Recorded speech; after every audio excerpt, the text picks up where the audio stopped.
இந்த வருஷம் எங்களுடைய வாக்குத்தத்தம் என்ன? எல்லாம் கொஞ்சம் சத்தமா சொல்லுங்க.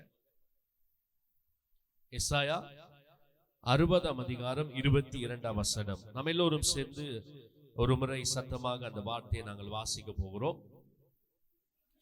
சின்னவன் ஆயிரமும் சிறியவன் பலத்த ஜாதியும் ஆவான். கர்த்தராகிய நான் ஏற்ற காலத்தில் இதை தீவிரமாய் நடப்பிப்பேன். ஆமென். சத்தமோர் ஆமென் சொல்லுமா? அப்ப கர்த்தருடைய வசனம் மிக முக்கியமானது. ஆமென். கர்த்தர் நம்மை ஊக்கப்படுத்த பேசுகிறவர் அல்ல. ஆமென்.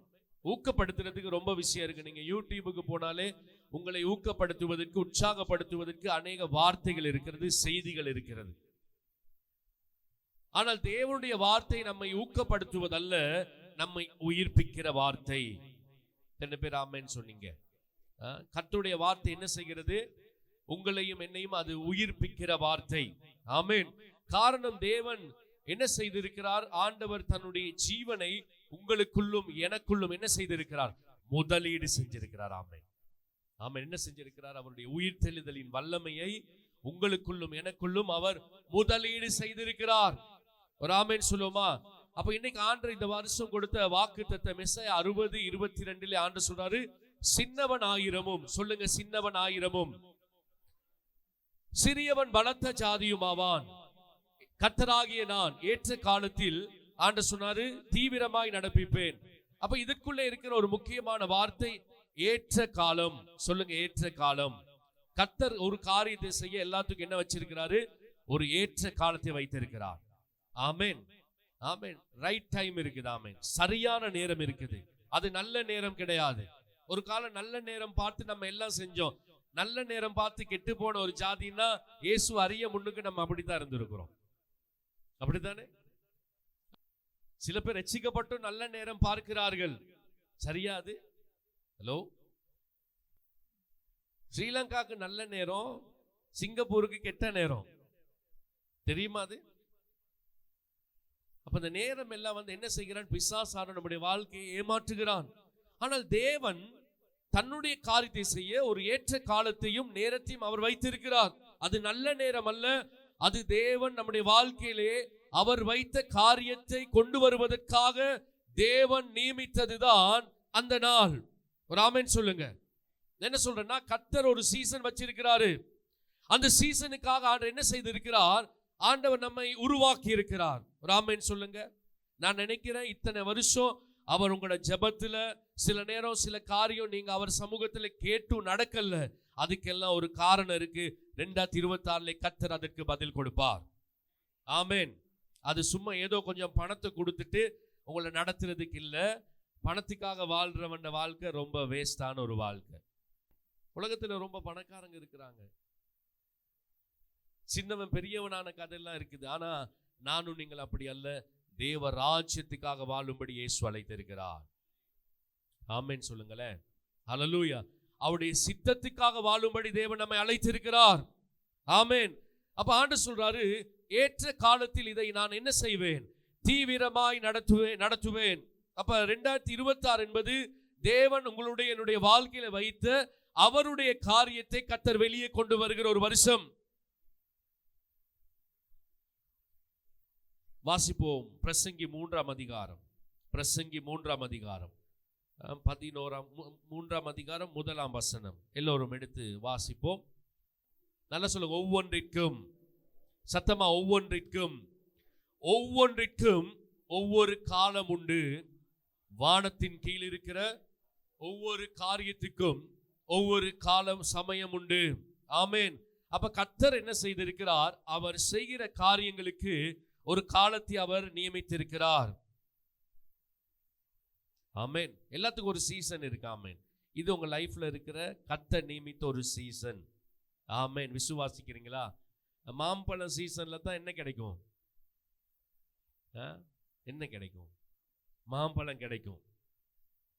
மாம்பழம் சீசன்ல தான் மாம்பழம் என்ன இருக்கும்னா ருசியா இருக்கும். தெரியுமா? ஆமென். அதே மாதிரி தான் உங்க லைஃப்ல ஆண்டவர் வைத்திருக்க அந்த சீசன் வரும் பொழுது, இது முக்கியம் பாருங்க. இந்த சீசன், இந்த காலம் என்பது மிக முக்கியம் தேவ பிள்ளைகளே. கர்த்தர் கண்ட காலத்தில் வேலை செய்கிறவர் அல்ல, அவர் எந்த காலத்திலும் வல்லமை உள்ளவர் தான். ஒரு ஆமென் சொல்லுங்க. எந்த காலத்திலும் கிரியை செய்யக்கூடியவர் தான். எந்த காலத்திலும் எந்த நேரத்திலும் அவர் கிரியை செய்கிறவர். ஆனால் ஆண்டவர் சொல்றாரு, அவர் நம்முடைய வாழ்க்கையிலே சில காரியங்களை வைத்திருக்கிறார். அதை கொண்டு வருவதற்கு தேவன் ஒரு காலத்தை வைத்திருக்கிறார். அப்ப இவ்வளவு காலம் நீங்கள் ஊழியத்திலே, உங்களுடைய வாழ்க்கையிலே, உங்களுடைய குடும்ப காரியத்திலே ஏதோ ஒரு காலத்தை காத்திருந்திருக்கலாம். ஆண்டவர் அதை இந்த வருஷம் உங்கள் வாழ்க்கையில வெளியே கொண்டு வருவாராக. ஒரு கையை வைத்து சொல்லுங்க, இந்த வருஷம் ஆமென் என்னுடைய சீசன் ஸ்டார்ட் ஆகுது. ஆமென் சொன்னீங்களா? இயேசுவின் நாமத்திலே கர்த்தர் உங்களை ஆசீர்வதிப்பார். உங்க வாழ்க்கை பெருமதியானது. அழைத்தவர் சர்வ வல்லமுள்ள தேவன். ஒரு நோக்கத்தை, திட்டத்தை வைத்து என்னை தெரிந்து கொண்டிருக்கிறார். எத்தனை பேர் விசுவாசிக்கிறீங்க? சும்மா இன்னைக்கு வாழுகிற வாழ்க்கை நான் நினைக்கிறேன், கற்பனையிலும் நான் எண்ணிராத ஒரு வாழ்க்கையை தான் இயேசு எனக்கு கொடுத்திருக்கிறார். ஆமென். ஒரு கம்பெனிக்கு நம்ம ஒரு எம்டியா இருந்திருந்தா ஏதோ உலகத்துக்காக வாழ்ந்துட்டு ஒரு 4-5 பேருக்கு நம்ம ஆசீர்வாதமா இருக்கலாம். ஆனா இன்னைக்கு ஆண்டவர் ஊழியக்காரனா ஆண்டவர் நீ ரொம்ப பேருக்கு ஆசீர்வாதமா வச்சிருக்கிறார். நான் யாருக்கும் பணம் கொடுக்கல, ஆனா இயேசு ஜீவிக்கிறார் என்று சொல்லுகிறேன். ஒரு ஆமென் சொல்லுங்க. இயேசு வரப்போகிறார், மனம் திரும்புவோம் என்று சொல்லுகிறோம். ஒரு ஆமென் சொல்லுங்க. அல்லேலூயா. அந்த கிட்டத்துல நாங்க டிசம்பர் மாதம் நாங்க கேரோல்ஸ் போனோம். அந்த ரோட்ல இருந்து இயேசு ஜீவிக்கிறார், இயேசு உனக்காக பிறந்தார்னு சொல்ற நேரம் எவ்வளவு பெரிய ஒரு சந்தோஷம் வருது தெரியுமா? ஆமென். இதுதான் பெரிய ஆசீர்வாதம். ஒரு ஆமென் சொல்லுங்க. ஆமென். கர்த்தர் உங்களை ஆசீர்வதிப்பார். அப்ப ஒவ்வொன்றுக்கும் தேவன் ஒரு காலம் வைத்து அவர் செயல்படுகிறார். ஒவ்வொன்றுக்கும் ஒரு காலத்தை ஏன் நியமிக்கிறார் என்றால், ஏதோ ஒரு தனிப்பட்ட மனுஷன் ஒரு தனிப்பட்ட வாழ்க்கைக்கு ஆசீர்வாதமாக இருக்கல்ல, ஆண்டவர் அவனை கொண்டு அவருடைய சித்தத்தை வைத்து செயல்படுகிறபடியினாலே அவர் ஒரு காலத்தை வைத்திருக்கிறார். ஒரு வார்த்தை இருக்கு, 1 கொரிந்தியர் 1 அதிகாரம் 26 இதிலிருந்து 28 வரை நாம் வாசிக்கும் பொழுது, எப்படியெனில் சகோதரரே, நீங்கள் அழைக்கப்பட்ட அழைப்பை பாருங்கள். மாம்சத்தின்படி ஞானிகள் அநேகர் இல்லை, வல்லவர்கள் அநேகர் இல்லை, பிரபுக்கள் அநேகர் இல்லை. ஆமென். அப்படித்தானே? விஞ்ஞானிகள் அநேகர் இல்லை, கண்டுபிடிப்பாளர்கள் அநேகர் இல்லை, ஒரு சிலர் தான் இருக்கிறார்கள் மாம்சத்தின்படி இந்த உலகத்தில. ஆனா இப்ப ஆண்டவர் 27க்கு வரும்பொழுது சொல்லுகிறார், ஞானிகளை வெட்கப்படுத்தும்படி ஆமென் தேவன் உலகத்தில் பைத்தியமானவைகளை தெரிந்து கொண்டார். ஒரு ஆமென் சொல்லுங்க. நானும் நீங்களும் ஒரு காலம் பைத்தியம்தான். எத்தனை பேர் ஆமென் சொல்றீங்க? நானே அடிக்கடி நினைக்கிறது, எங்களை விட எவ்வளவு படிச்சவன் இருக்கிறான் தெரியுமா? ஸ்கூல்ல ஃபர்ஸ்டா இருந்தவன்லாம் இருக்கிறான், நல்ல ஸ்போர்ட்ஸ் பண்ணவெல்லாம் இருக்கிறான். என்னோட படிச்ச ஒருத்தர் தான் அவ்வளோ அழகா இருப்பான், நல்ல ஸ்மார்ட்டா இருப்பான், நல்ல வேகமானவன், நல்ல திறமசாலி, அவன் எதுலையுமே குறைவு கிடையாது. ஆனா 31 வயசுல அவன் இறந்துட்டான். அது ஆச்சரியமான ஒரு காரியம். ஒரு நாள் சொல்லக்கூடாது, பணம் இருக்கு, பலன் இருக்கு, படிப்பு இருக்கு, நான் அதை செய்வேன் இதை செய்வேன். இல்ல, கர்த்தர் குறித்த காலத்திலே ஒரு மனிதனை உயர்த்த அவரால் மட்டும்தான் முடியும். ஆமென். ஒரு நாள் சொல்லாதீங்க எனக்கு முடியும். இல்ல, கர்த்தர் எனக்கு செய்ய கிருபை கொடுப்பார். நாம பாருங்க, ஆண்டவர் சொல்றாரு, ஞானிகளை வெட்கப்படுத்தும்படி தேவன் உலகத்தில் பைத்தியமானவைகளை தெரிந்து கொண்டார். ஆமென். இன்னைக்கு நம்ம வாழ்ற வாழ்க்கை, செய்கிற ஊழியம், நம்ம நினைக்கிற நினைப்பு, நாம் விரும்புகிற ஆசைகள் ஒரு காலத்தில் இன்னைக்கும் நம்ம அதை இணைத்து பார்த்தால் அது பைத்தியமாக தோன்றுகிறது. கற்பனை சார் நினைச்சிருப்பீங்களா இன்னைக்கு நீங்க சர்ச்சில் இருப்பீங்க சொல்லி? ஹலோ, கடவுள் ஒரு வருகை எதிர்பார்த்து காத்திருக்க ஒரு மனுஷனை வாழ்வோம் சொல்லி நினைச்சிருப்போமா? இல்ல. ஆனா ஆண்டவர் சொல்றாரு, அன்னைக்கு தகுதி இல்ல, தராதரம் இல்ல, ஞானம் இல்ல, திறமை இல்ல, சுகம் இல்ல, பலன் இல்ல, அப்படிப்பட்டமான உலகத்தில் பைத்தியமானவர்களை தெரிந்து கொண்டு பலமுள்ளவைகளை வெட்கப்படுத்தும்படி தேவன் உலகத்தில் பலவீனமானவர்களை மாணவைகளை தெரிந்து கொண்டார். ஒரு ஆமென் சொல்லுங்க. ஆமென். அப்ப நான் என்ன சொல்றேன்னா, ஆண்டவர் உங்களுக்குள்ள தான் அவருடைய தேவனுடைய பலனை வைத்திருக்கிறார். ஹல்லேலூயா. ஆமென். கர்த்தர் உங்களை ஆசீர்வதிப்பாராக. ஆமென். அப்ப உங்களுடைய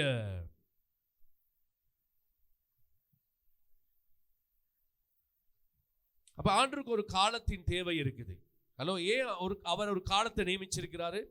நல்ல கவனிங்க. ஏன் கர்த்தர் ஆண்டவர் நமக்கு இந்த வருஷம் கொடுத்த வாக்குத்தத்தத்தில் அந்த வார்த்தை ரொம்ப முக்கியம். ஏற்ற காலம். சொல்லுங்க, ஏற்ற காலம். நான் விசுவாசிக்கிறேன், கர்த்தர் என்னுடைய வாழ்க்கையில் ஒரு ஏற்ற காலத்தை இந்த ஊழியத்திலே, இத்தனை வருஷம் இந்த ஊழியத்துக்காக நான் ஜெபித்த ஜெபத்திலே, இந்த வார்த்தை குறித்து நான் இடத்துல கேட்ட காரியங்களை குறித்து ஆண்டவரின் வாழ்க்கையிலே இந்த வருஷம் ஒரு பெருக்கத்தை கொடுப்பார். அது பணம் இல்லை, பணம் இருக்கு உங்களுக்கு, ஆமேன். பணம் பிளஸிங் இருக்குது, ஒரு ஆமேன் சொல்லுங்களேன். பணம் இல்லைன்னு சொன்னாலே முகம் பாருங்க ஒரு மாதிரி ஆகுது. பணம் இருக்குது, ஆமேன் சொல்லுங்க. கர்த்தர் ஆசீர்வதிப்பார். ஆனா அது மட்டுமல்ல வாழ்க்கை, அது மட்டுமல்ல தேவன் கொடுத்த வாக்கு தத்தத்தில் அடங்கி இருப்பது. நீங்க அநேகருக்கு ஆசீர்வாதமா இருப்பீர்கள், ஒரு ஆமேன் சொல்லுங்களேன். அப்ப ஆண்டவர் சொல்றாரு ஏற்ற காலம், ஏற்ற காலத்திலே நான் அதை எப்படி நடப்பிக்க போகிறேன், அதை தீவிரமாய் நடப்பிக்க போகிறேன், ஒரு ஆமேன் சொல்லுங்க. அப்ப யோசேப்பினுடைய காலத்திலே ஒரு ஏற்ற காலம் இருந்தது. ஆபிரகாமுடைய வாழ்க்கையில் ஒரு ஏற்ற காலத்தை கர்த்தர் வைத்திருந்தார். தானியேலுடைய காலத்திலே ஆண்டவர் ஒரு ஏற்ற காலத்தை வைத்திருந்தார். தாவீதுடைய காலத்திலே தேவன் ஒரு ஏற்ற காலத்தை வைத்திருந்தார். ஏன் இயேசு கிறிஸ்து இந்த பூமியிலே பிறந்து அவர் ஊழியம் செய்வதற்கு ஆண்டவர் ஒரு ஏற்ற காலத்தை நியமித்திருக்கிறார். ஆமென். அப்ப இத்தனை வருஷம் நீங்க ஒரு ஏற்ற காலத்துக்கு காத்திருக்கிற ஒரு மனுஷனா இருந்தால் கர்த்தருடைய காரியம் இந்த வருஷம் உங்கள் வாழ்க்கையிலே இயேசுவின் நாமத்திலே வெளியே வரட்டும். ஆமென். உங்க கர்த்தர் நியமித்த ஒரு சீசன் உங்க லைஃப்ல இயேசுவின் நாமத்திலே வெளியே வருவதாக, ஒரு ஆமென் சொல்லுங்களேன். ஹல்லேலூயா. அப்ப ஏன் கர்த்தர் ஒரு ஏற்ற காலத்தை தேவன் வைத்திருக்கிறார் என்றால் அந்த ஏற்ற காலத்திற்கு நீங்கள் தேவைப்படுகிறீர்கள். ஆமென். நான் தேவைப்படுறேன், ஒரு யோசேப்பு தேவைப்படுறாரு, ஒரு தானியேல் தேவைப்படுறாரு, ஒரு யோசுவா தேவைப்படுகிறார், ஒரு மோசே தேவைப்படுகிறார். அப்ப ஆண்டவர் என்ன சொல்ல விரும்புகிறார்? ஆண்டவர் ஏன் ஒரு ஏற்ற காலத்தில் வேலை செய்ய விரும்புகிறார்? அவர் நியமித்த ஒரு வேலைக்கு, அவர் நியமித்த ஒரு காலத்துக்காக கர்த்தர் உங்களை ஆயத்தம் செய்திருக்கிறார். விசுவாசிக்கிறீங்களா? ஆமா, நிச்சயமா கர்த்தர் செய்வார். ஏன்னா இயேசு கிறிஸ்து அவர் சீக்கிரம் வரப்போகிறார். எத்தனை பேர் விசுவாசிக்கிறீங்க? இந்த வருஷம் நான் அதை சொல்லிக்கொண்டே இருக்க போகிறேன். நானும் ஆயத்தமாக போறேன், நீங்களும் ஆயத்தமாக போறீங்க. ஆமேன். ரெடியா இருக்கிறீங்களா மணவாளனுக்கு? ஆமேன். இப்போ கல்யாணத்துக்கெல்லாம் நம்ம ரெடியா இருக்கணும். ஆமேன். உடுப்பெல்லாம் வாங்கி மேக்கப் எல்லாம் பண்ணி மேக்கப் எல்லாம் உள்ள போட்டுருணும். ஆமேன். எங்க போடணும் சொல்லுங்க? உள்ள போடணும். வெளியே மட்டும் போட்டு சரி வராது. அதனால உள்ளே மேக்கப் எல்லாம் போட்டு எல்லாம் ரெடியா இருங்க. ஆண்டவர் உங்களை நிச்சயமாய் சீக்கிரத்திலே சந்திக்க போகிறார். சும்மா நினைக்க கூடாது. இன்னைக்கு பாருங்க, இந்த ஒரு கிழமை தான் உலகம் இந்த புது வருஷம் ஆரம்பிச்சு உலகமே ஒரு போர் மேகத்தினால் சூழப்பட்டிருக்கு. ஒரு பயங்கரமான காரியங்கள் இதெல்லாம் நடக்குது. இன்னைக்கு சபை அதை ஆராய்ந்து பார்க்காமல் தேவனுடைய வார்த்தையோடு அவர்கள் உலக போக்கிலே கடந்து போய்கொண்டே இருக்கிறார்கள். ஆண்டவர் சொன்னாரு, ராஜ்யத்தை தேடுங்கள், தேவனோடு பயணிங்கள், தேவ சித்தத்தோடு பயணிங்கள், சபையோடு பயணிங்கள், ஊழியத்தோடு பயணிங்கள். ஏற்ற காலத்திலே கர்த்தர் உங்களை அவர் உயர்த்தக்கூடியவராக இருக்கிறார். உங்கள் தேவைகளை அவர் சந்திக்க வல்லவராக இருக்கிறார். ஒரு ஆமென் சொல்லுங்க. ஆண்டவர் விட்டு மற்ற காரியங்களை தேட போக வேண்டாம். கர்த்தர் உங்களை ஆசீர்வதிப்பாராக. ஆமென் சொல்லுங்களேன். அப்ப ஆண்டவர் என்ன வச்சிருக்காரு? சீசனுக்கு ஒரு சீசன் வச்சிருக்கிறாரு. புரியல நினைக்கிறேன். நீங்க யாரு? சீசன் சொல்லுங்க. நீங்க சீசனா? ஏசு சொன்னார் சீசனா இருங்க தானே. அப்ப சீசனுக்கு ஒரு சீசன் வச்சிருக்கிறாரு. ஹலோ, பக்கத்துல சொல்லுங்க, சீசனுக்கு. ரைட். அப்ப ஆண்டவர் எப்பொழுது தன்னுடைய காரியத்தை வெளியே கொண்டு வருகிறார்? அவர் குறித்த காலம், ரைட் டைம்ல ஆண்டவர் கொண்டு வராரு. நல்ல கவனிங்களேன். இதை நான் கடந்த நாட்கள் அடிக்கடி சொன்ன ஒரு வார்த்தை.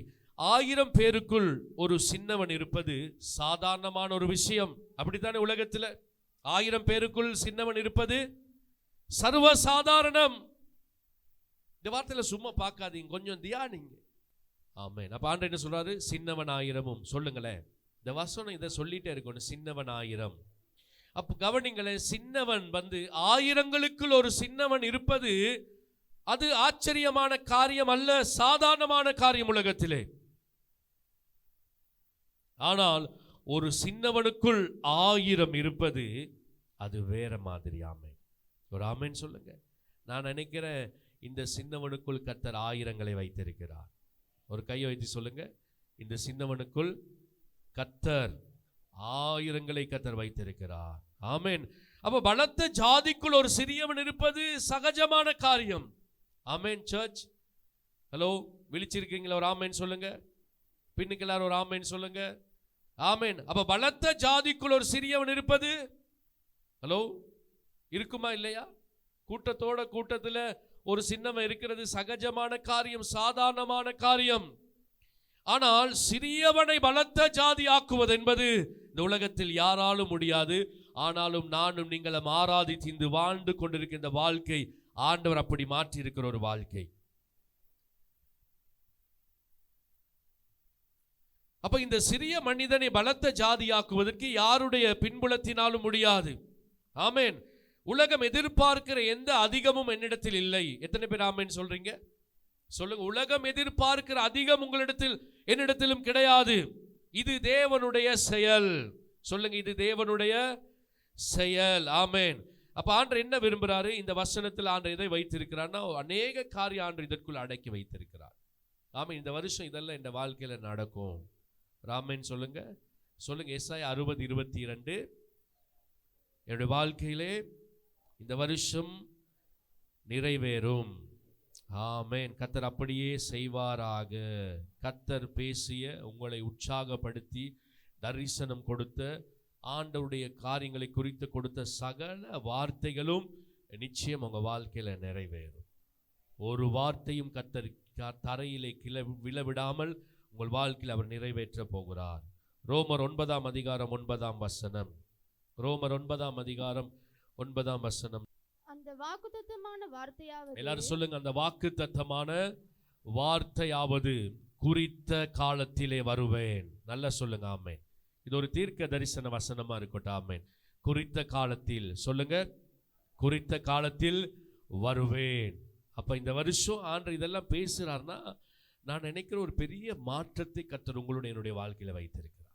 ஆமென். எதுக்கு ஆண்டவர் எங்களை உருவாக்குனாரு, காத்திருக்க வச்சாரு? இத்தனை பாடுகள் மத்தியில் அவருடைய தூரமா போகாம இருந்தோமோ அந்த காலம் கர்த்தர் அவர் மனதில் வைத்து என்னை உருவாக்கி காப்பாற்றி பாதுகாத்து ஆண்டவர் கொண்டு வந்ததுக்கான அந்த சீசன் 2026 என்னுடைய லைஃப்ல ஸ்டார்ட் ஆகுது. ஆமென். கர்த்தருடைய வார்த்தையை விசுவாசிக்க சில நேரம் கஷ்டமா இருக்கு. ஏன்னா அவர் சொல்ற வார்த்தை அது நம்முடைய பலனுக்கும் நம்முடைய ஞானத்துக்கும் நம்முடைய பின்புலத்துக்கும் எட்டாத உயரமான வார்த்தை. ஆனால் அதை நிறைவேற்ற அவருக்கு முடியும். இனிமே நிறைவேற்றுவார். கர்த்தர் உங்களை பயன்படுத்துவார். சொல்லுங்க, கர்த்தர் என்னை பயன்படுத்துவார். அநேகருக்கு ஆசீர்வாதமாய் இருப்பேன். நான் தேவராஜ்யத்துக்கு ஆசீர்வாதமானவன். கர்த்தர் எனக்குள் வைத்த ஒரு காரியத்தை அவர் தன் காலத்திலே வெளியே எடுக்கிறார். ரோமர் 9:9 வாசிக்கும் பொழுது, அந்த வாக்குத்தத்தமான வார்த்தையாவது குறித்த காலத்தில் வருவேன், அப்பொழுது சாராள் ஒரு குமாரனை பெறுவாள் என்பதே. ஆமென். அப்ப நானும் பெறுகிறேன். சொல்லுங்க, பெறுகிறேன். இதெல்லாம் ஏன் சொல்றேன்? நீங்க ரிசீவ் பண்றீங்க, பெற்றுக்கொள்ளுகிறீர்கள். வாசிப்போமா? 18:10 ஆதியாகமம் 18:10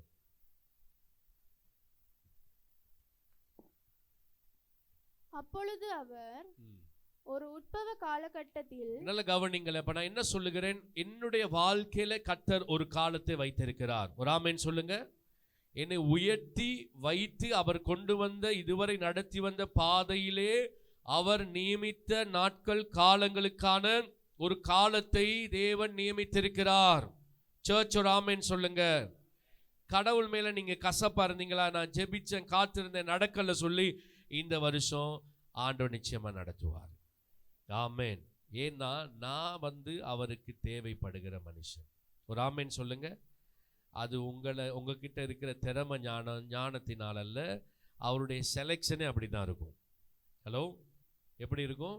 உலகத்தில் பைத்தியமானவைகளை தெரிந்து கொண்டு, அற்பமானவைகளை தெரிந்து கொண்டு, இழிவானவைகளை தெரிந்து கொண்டு அவர் தன் கையில் எடுத்து தன் மகிமையை கொடுத்து வார்த்தை கொடுத்து உருவாக்கி அநேகருக்கு ஆசீர்வாதமாய் ஆண்டவர் பிரயோஜனமாய் பயன்படுத்துகிற தேவாதி தேவன் அவர். வாசிங்கள். ஒரு உட்பவ காலகட்டத்தில், ஒரு உட்பவ கால திட்டத்தில் நிச்சயமாய். சொல்லுங்க, நிச்சயமாய். நல்லா சொல்லுங்க, நிச்சயமாய். இது யார் எழுதுறார்? ஆவியானவர் எழுதுறார். ஆமென். நிச்சயமாய் வருவேன். நான் நியமிச்ச ஒரு காலம் இருக்கு. நான் உனக்கு வாக்கு கொடுத்து 25 வருஷம் ஆகுது, 20 வருஷம் ஆகிறது. அதற்கு காரணம் இந்த காலகட்டத்தில் என்ன முடியாது என்பது அல்ல. நல்ல கவனிங்க. ஏன் கர்த்தர் சில காரியத்தில் எங்கட நான் விரும்பின காலத்தில் செய்யவில்லை என்றால், அவர் செய்ய வேண்டிய காலத்திலே ஒரு தேவ திட்டத்தை அவர் வைத்திருக்கிறார். அவர் செய்கிற காலத்தில் அது எனக்கு மட்டுமல்ல, என் மூலமாய் அவருடைய சித்தம் வெளிப்படுகிறது. ஒரு ஆமென் சொல்லுங்களேன். 2026 தொடக்கம் கர்த்தர் கொடுக்கிற ஒவ்வொரு காரியத்திலும் தேவ சித்தம் வெளிப்படுவதாக. அப்ப ஆண்டு சொல்ற, நிச்சயமா உன்னிடத்தில் வருவேன், திரும்ப வருவேன். அப்பொழுது உன் மனைவியாகிய சாராளுக்கு ஒரு குமாரன், சொல்லுங்களேன், காலையில நல்லா இருப்பான் என்றார். சாராள் அவருக்கு பின்புறமாய் இருந்து கேட்டுக்கொண்டிருந்தாள். மனைவிமார் அப்படிதான் அதிகமா சீக்கிரம் பேச மாட்டாங்க, ஆனா பேசினா நீ பட்டைய மாட்டாங்க பாருங்க. ரொம்ப விஷயம் கேட்டுட்டே இருப்பாங்க, உடனே கேட்க மாட்டாங்க, 2 நாள் கழிச்சு தான் அப்புறம் தான் கேட்பாங்க. ஆமென். பரவாயில்ல, அப்படி இருக்க மனைவிமாருக்காக ஸ்தோத்திரம் சொல்லுங்க. ஸ்தோத்திரம். கணவன்மாரெல்லாம் ஸ்தோத்திரம் அப்படி சொல்லுங்களேன். அதுதானே பாஸ்டர் பிரச்சனையாவே இருக்குது. ஆண்டவர் உங்களை ஆசீர்வதிப்பாராக. ஆதியாகமம் 17:4 வாருங்கள், அதை பார்த்து நாம் ஜெபிக்க போகிறோம் இந்த காலை நேரத்திலே. ஆதியாகமம் 17:4. நான் உன்னோடே பண்ணுகிற என் உடன்படிக்கை என்னவென்றால், நீ திரளான சொல்லுங்க, நல்லா சொல்லுங்க, திரளான ஜாதிகளுக்கு தகப்பனாவாய். ஒரு ஆமென் சொல்லுங்க. நீ ஒரு குமாரனை மட்டும் நீ எதிர்பார்க்கிற. ஏன் சீசன்ல நான் உனக்கு ஒரு சீசனை நியமிச்சு ஏன் கொடுக்கிறேன்னா, உனக்கு ஒரு மகனை கொடுத்து ஆசீர்வதிப்பதல்ல என்னுடைய திட்டம். ஆண்டவர் சொல்றாரு, உனக்கு ஒரு பிள்ளை கொடுக்கிறதா இருந்தா அன்னைக்கே நான் கொடுத்திருப்பேன். ஹலோ, ஏன் இந்த பைத்தியமானதை, அற்பமானதை, எம்மாத்திரம் என்று சொன்ன என்னை இன்னைக்கு கற்பனை கூட எட்டாத விருப்பங்களை, ஆசைகளை கொடுத்து அவருக்குள் எங்களை நடத்துகிறார் என்றால், அவர் நம்ம நினைச்சதை கொடுத்துட்டு ஏதோ எங்களை அமர வைக்கிற தேவன் அல்ல. இந்த உலகத்துக்காக வாழ வைக்கிற தேவன் அல்ல. அவர் நம்முடைய வாழ்க்கையிலே அவர் நம்மை நடத்தி அவருடைய காலத்துக்காக என்னுடைய காலத்தை இணைத்து என்னை அவருக்காக பயன்படுத்த விரும்புகிற தேவன். புரிஞ்ச நல்ல ஒரு ஆமேன் சொல்லுங்க. ஆமேன். நானும் நீங்களும் சும்மா கிடையாது, நித்தியமான பலனுக்காக வாழுகிறவர்கள். ஒரு ஆமேன் சொல்லுங்களேன். ஹல்லேலூயா. கர்த்தர் உங்களை ஆசீர்வதிப்பார். அப்ப ஏன் ஆண்டவர் ஒரு குமாரனை அன்னைக்கு கொடுத்து ஆசீர்வதிக்க இல்லைன்னா, ஆபிரகாம் ஆயிரங்களுக்கு ஆசீர்வாதமா இருக்கணும். ஒரு ஆமென் சொல்லுங்க. திரளான ஜாதிகளுக்கு தகப்பனாக இருக்க வேண்டும். ஆமென். நான் அப்பமாருக்கெல்லாம் ஜெபிக்கிறேன், அடிக்கடி நான் இதை சொல்லி நான் ஜெபிக்கிறது, இவர் ஒரு விசுவாச சந்ததிக்கு தகப்பனாக இருப்பாராக. ஆமென் சொல்லுங்களேன். பாட்டு சொன்ன, உன்னோடு பண்ணுகிற உடன்படிக்கை என்னவென்றால், நீ திரளான ஜாதிகளுக்கு சொல்லுங்க தகப்பனாய் இருப்பாய். அப்ப நான் கொடுப்பது, அவர் சொல்றாரு, அவர் கொடுப்பது எண்ணி முடியாத காரியத்தை அவர் கொடுக்க வல்லவர். விசுவாசிக்கிறீங்களா? ஒரு கையை வைத்து சொல்லுங்க. கர்த்தர் தரும் பொழுது எண்ணி முடியாத காரியத்தை தருகிறார். இயேசுவின் நாமத்திலே விசுவாசிக்கிற வாழ்க்கையில் அது நடப்பதாக. ஆமென். கர்த்தருக்காக ஆண்டவர்களை பயன்படுத்த விரும்புகிறார். ஆமென். நீங்க ஒரு ஆபீஸ்ல வேலை செஞ்சாலும் ஆண்டவர் உங்களை அநேக ஆயிரங்களுக்கு ஆசீர்வாதமாய் பயன்படுத்த விரும்புகிறார். ஒரு ஆமென் சொல்லுங்க. உங்க மூலம் விசுவாசம் குட்டி போட போகுது. ஆமென். என்ன போட போகுது? நல்லா சொல்லுங்களேன். யோசிக்கிறாங்க, அது எப்படி பாச குட்டி போடுன்னா, எனக்குள்ள இருக்க பாருங்க, ஆபிரகாமுக்குள்ள இருந்த விசுவாசம் ஈசாக்குக்குள்ள குட்டி போட்டுச்சு. ஈசாக்குக்குள்ள இருந்த குட்டி இருந்த விசுவாசம் என்னவா மாறிச்சு? யாருக்குள்ள வந்துச்சு? அப்ப இந்த 3 பேருக்கும் இந்த விசுவாசம் குட்டி போட்டு ஒரு தேசமாய் கர்த்தர் மாற்றினார். அந்த தேசம் இன்னைக்கு உலகம் முழுக்க ஆபிரகாமை விசுவாசத்தின் தகப்பன் என்று சொல்லுகிறது. ஒரு ஆமென் சொல்லுங்க.